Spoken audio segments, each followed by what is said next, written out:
വഖഫ് ഭേദഗതി ബില്ല് പാസാക്കി പാർലമെന്റ്. ലോക്സഭയ്ക്ക് പിന്നാലെ 95-നെതിരെ 128 വോട്ടുകൾക്കാണ് ബില്ല് രാജ്യസഭ പാസാക്കിയത്. 12 മണിക്കൂറിലേറെ നീണ്ട ചർച്ചകൾക്കൊടുവിലാണ് ബില്ലിന് രാജ്യസഭയിൽ അംഗീകാരമായത്. പ്രതിപക്ഷ അംഗങ്ങൾ അവതരിപ്പിച്ച ഭേദഗതികൾ ശബ്ദ വോട്ടോടെ തള്ളി. കൂടുതൽ വിവരങ്ങളുമായി ഗൗതം അനന്തനാരായണൻ ചേർന്നുണ്ട്. ഗൗതം, ഇനി രാഷ്ട്രപതിയുടെ തീരുമാനം കൂടി അറിഞ്ഞു കഴിഞ്ഞാൽ, അല്ലെങ്കിൽ രാഷ്ട്രപതി അംഗീകരിച്ചു കഴിഞ്ഞാൽ ഈ ഒരു ബില്ല് അത് നിയമമായി മാറും. ഒരുപക്ഷെ അത് നിയമമാകുന്നതോടുകൂടി രാജ്യത്ത് ഒരു ചരിത്ര മാറ്റം തന്നെയല്ലേ ഉണ്ടാവുക?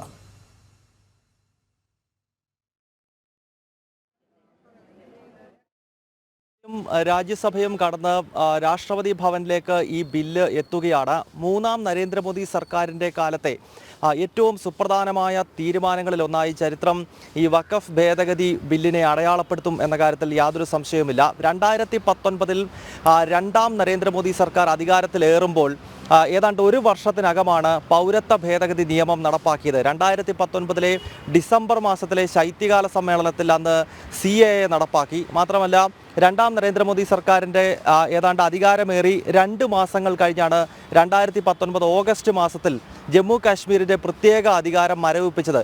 എന്നാൽ മൂന്നാം നരേന്ദ്രമോദി സർക്കാർ അധികാരത്തിലേറുമ്പോൾ ഇതാദ്യമായി ഏറ്റവും സുപ്രധാനമായ ഒരു ബില്ല് ലോക്സഭയും രാജ്യസഭയും കടക്കുന്നു എന്നുള്ളതാണ്. BJP നേരത്തെ തന്നെ ഈ വഖഫ് ഭേദഗതി ബിൽ കൊണ്ടുവരും എന്ന് സംബന്ധിച്ചുള്ള പ്രഖ്യാപനങ്ങൾ നടത്തിയിരുന്നു. BJPയുടെ ഒരു പ്രഖ്യാപിത നയങ്ങളിലൊന്നായിരുന്നു മുൻപ് CAA പോലെ, അതല്ലെങ്കിൽ മുത്തലാഖ് വിഷയം പോലെയൊക്കെ തന്നെ രാഷ്ട്രീയമായി BJP ഉയർത്തിപ്പിടിച്ച ഒരു വിഷയം തന്നെയാണ്. കാരണം വഖഫുമായി ബന്ധപ്പെട്ട് നമുക്കറിയാം, രാജ്യത്തിൻ്റെ വിവിധ ഭാഗങ്ങളിൽ വലിയ തോതിലുള്ള വഖഫ് അധിനിവേശങ്ങൾ വർഷങ്ങളായി തന്നെ നടന്നു. 1995-ൽ നരസിംഹറാവുവിൻ്റെ കാലത്തും പിന്നീട് 2013-ൽ മൻമോഹൻ സിംഗിൻ്റെ കാലത്തുമാണ് ഭേദഗതികളിലൂടെ വഖഫിന് വലിയ തോതിലുള്ള അധികാരം, അതായത് ഏത് ഭൂമിക്ക് മേലും അവകാശവാദം ഉന്നയിക്കാൻ കഴിയുന്ന രീതിയിലുള്ള അവകാശങ്ങൾ കോൺഗ്രസ് സർക്കാരിൻ്റെ കാലത്ത് നൽകിയിരുന്നു എന്നുള്ളതാണ്. അതിനെതിരെ വ്യാപകമായ പ്രതിഷേധം ഉയർന്ന പശ്ചാത്തലത്തിലാണ് നരേന്ദ്രമോദി സർക്കാർ ഇത്തരത്തിലൊരു ബില്ല് അനിവാര്യമാണെന്ന വികാരം മുന്നോട്ട് വയ്ക്കുകയും അതിനുവേണ്ടിയുള്ള പ്രവർത്തനങ്ങൾ തുടങ്ങുകയും ചെയ്തത്. എന്തായാലും ഇപ്പോൾ ലോക്സഭയിലും രാജ്യസഭയിലും അർദ്ധരാത്രിയിൽ ഈ ബില്ല്